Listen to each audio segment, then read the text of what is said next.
Wes Craven entendía algo que muchos directores jamás comprendieron. El verdadero miedo no vive en monstruos gigantes ni en castillos embrujados. El verdadero miedo vive en las personas, vive en nuestra mente, vive en las cosas normales de la vida diaria. Y eso fue lo que hizo tan especial su cine. Mientras otros directores intentaban asustar al público con demonios y fantasmas, Wes Craven tomó cosas completamente cotidianas y las convirtió en pesadillas. Dormir, hablar por teléfono, estar en casa, viajar con tu familia, confiar en alguien. Cosas simples, pero después de ver sus películas, esas cosas jamás volvían a sentirse completamente seguras. En el stream creó a Freddy Krueger, un asesino que mata en los sueños, y eso fue brillante porque entendió algo aterrador. Todos podemos evitar un bosque oscuro. Todos podemos evitar una casa abandonada. Incluso podríamos evitar ciertas personas peligrosas, pero nadie puede evitar dormir. Tarde o temprano el cuerpo se rinde. Tarde o temprano los ojos se cierran y justo ahí aparece el verdadero terror.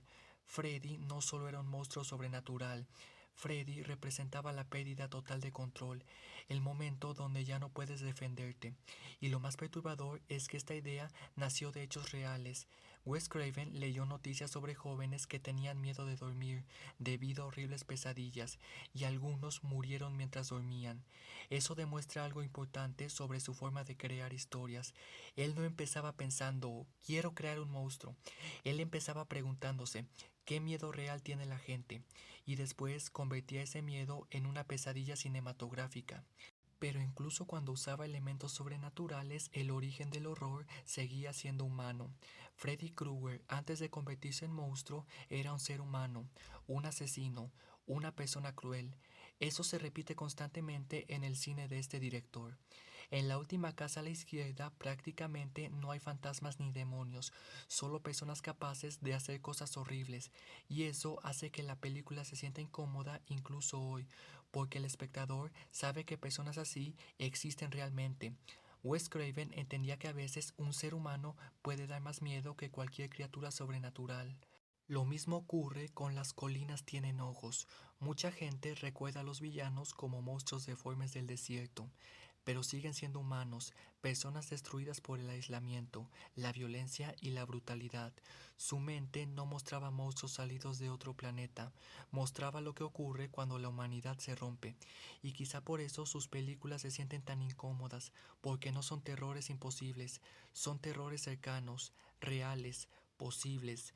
En Scream creó al famoso asesino Ghostface, una figura que parece casi sobrenatural por la máscara y la forma en que aparece y desaparece, pero al final siempre hay una persona detrás. Y ahí está la verdadera reflexión de la película. El miedo no está en la máscara, el miedo está en descubrir quién la lleva puesta, porque cualquiera puede ocultar oscuridad detrás de una sonrisa, un amigo, un novio, un compañero. Wes jugaba constantemente con esa idea, la idea de que el peligro puede estar mucho más cerca de lo que creemos. Otra cosa fascinante es que él no solo quería asustar, también quería incomodar y hacer pensar al espectador. Sus películas muchas veces esconden críticas sociales. En La gente debajo de las escaleras parece una historia extraña sobre una casa llena de secretos y personas perturbadas, pero debajo del horror hay temas como abuso, control, pobreza y discriminación. Incluso Scream funciona como una crítica a la obsesión de la sociedad por la violencia y el entretenimiento basado en tragedias.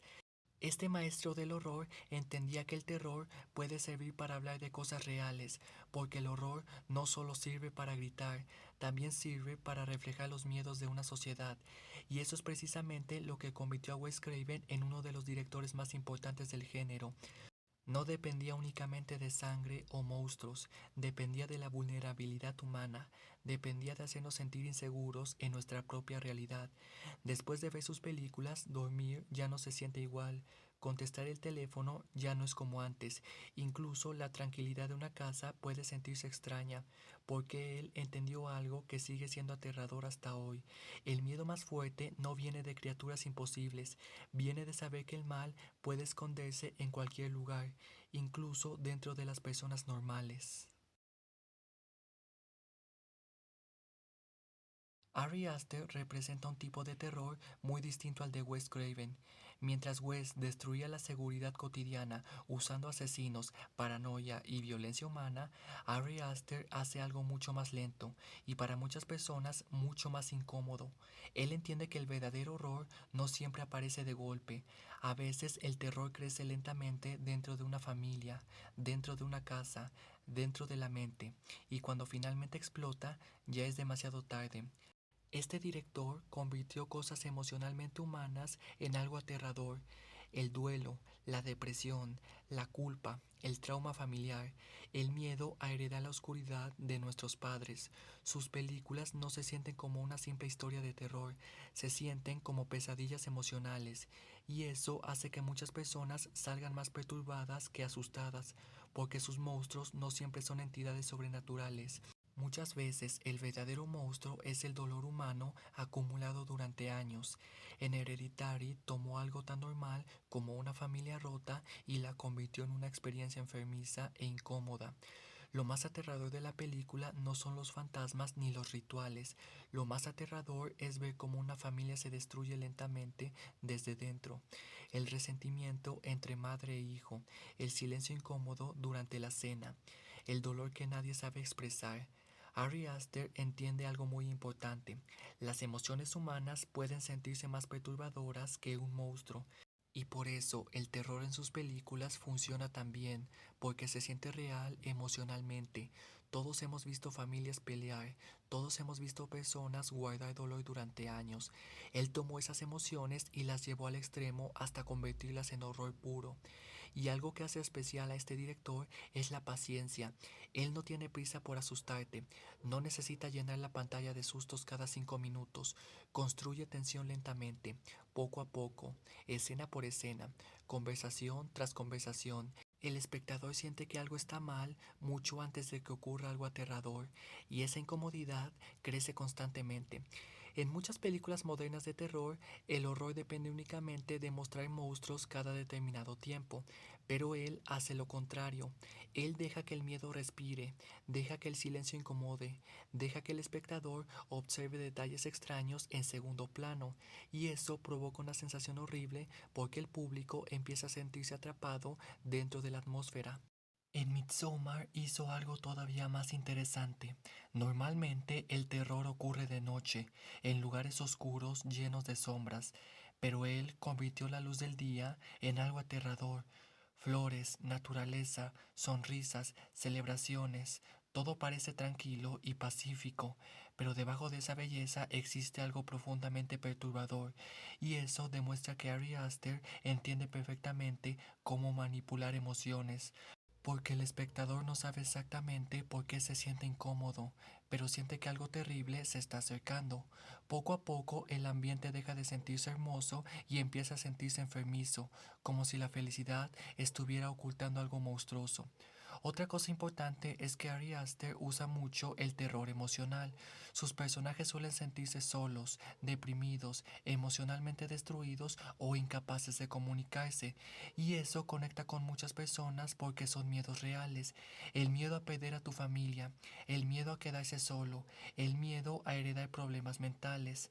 Su mente toma esos sentimientos y los convierte en una experiencia de terror psicológico. También hay algo muy cruel en la manera en que construye sus historias. En sus películas muchas veces parece que los personajes están condenados desde el inicio, como si el destino ya estuviera decidido, y eso genera una sensación de desesperanza muy fuerte. El espectador siente que algo terrible ocurrirá tarde o temprano, y aún así no puede dejar de mirar. Ari Aster utiliza mucho este concepto en muchas de sus historias. Sus películas se sienten como una tragedia avanzando lentamente hacia un final horrible, y quizá ahí está la verdadera esencia de su terror. Él no quiere simplemente asustarte, quiere hacerte sentir incómodo emocionalmente, quiere que el espectador sienta ansiedad, tristeza, tensión y desesperación. Sus películas no terminan y se olvidan fácilmente, permanecen en la mente porque hablan de emociones humanas reales, y eso puede ser incluso más aterrador que cualquier monstruo. John Carpenter entendía que el miedo no siempre necesita correr hacia ti gritando. A veces el verdadero terror solo necesita observarte en silencio. Y eso fue exactamente lo que hizo diferente su cine.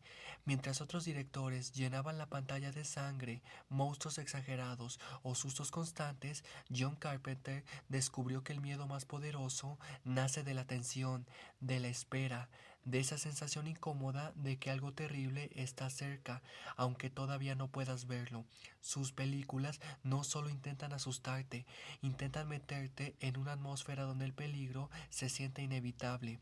En Halloween creó al icónico Michael Myers, y lo más impresionante es que Michael es aterrador precisamente porque parece vacío, no habla, no corre desesperadamente, solo camina lentamente observando a sus víctimas como si fuera una fuerza imposible de detener. Carpenter incluso lo llamaba la forma, porque no quería que pareciera un hombre normal, quería que pareciera la encarnación pura del mal, y eso hace que Michael Myers funcione tan bien incluso décadas después, porque representa un miedo muy humano, el miedo a algo que no puedes entender.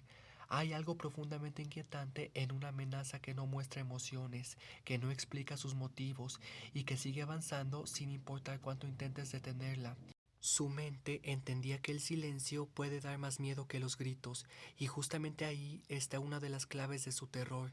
Él dominaba la atmósfera. Él sabía que el miedo empieza mucho antes de que aparezca el monstruo. Empieza en el sonido, en la música repetitiva, en los pasillos vacíos. La música de Halloween se convirtió en algo legendario porque parece un latido constante, como si el peligro estuviera respirando cerca de ti. Carpenter no necesitaba mostrar violencia cada 5 minutos. Le bastaba con hacer que el espectador sintiera que algo está observando desde la oscuridad, y eso vuelve sus películas increíblemente tensas. Pero quizás la película que mejor representa su manera de entender el miedo es La Cosa, porque aquí el horror no solo viene del monstruo, viene de la paranoia. La criatura puede copiar a cualquier persona, puede convertirse en cualquiera de tus compañeros, y poco a poco el verdadero terror deja de ser el alienígena y se convierte en la desconfianza humana. Nadie sabe quién es el siguiente. Carpenter tomó un miedo muy real y profundamente humano, el miedo a no poder confiar en nadie, y eso hace que la película siga siendo tan perturbadora hasta el día de hoy, porque todos conocemos la sensación de sospechar, de sentir que algo no está bien, aunque no podamos demostrarlo. Entendía el poder del aislamiento. En muchas de sus películas los personajes están atrapados, lejos de ayuda, encerrados con algo que no comprenden. En The Fog, una niebla avanza lentamente llevando muerte consigo, y aunque la idea parece simple, Carpenter transforma esa niebla en algo aterrador gracias a la atmósfera, el silencio, las luces apagadas, las sombras moviéndose entre la bruma. Todo transmite la sensación de que el peligro está acercándose lentamente y no hay forma de escapar, porque él entendía algo importante. La imaginación del espectador muchas veces es más poderosa que cualquier monstruo mostrado en pantalla. Y hay otra razón por la que sus películas funcionan tan bien. Muchas veces el miedo en el cine desaparece cuando vemos demasiado al monstruo, pero Carpenter mantenía el misterio. Lo desconocido siempre ocupa un lugar importante en sus historias. En Príncipe de las Tinieblas y Las Montañas de la Locura juega constantemente con la idea de que la realidad puede romperse, que existen cosas imposibles de comprender completamente, y eso genera un tipo de horror muy distinto, un horror donde el espectador siente que el mundo ya no es seguro ni lógico. Carpenter comprende que el ser humano teme profundamente aquello que no puede entender. Y tal vez por eso sus películas siguen funcionando tantos años después, porque John no solo creaba monstruos, creaba sensaciones, la sensación de que alguien te observa desde la oscuridad, la sensación de que algo terrible se acerca lentamente, y eso puede ser mucho más aterrador que cualquier monstruo, porque el verdadero miedo no siempre aparece de golpe, a veces simplemente espera en silencio, observando hasta que finalmente decide matarte.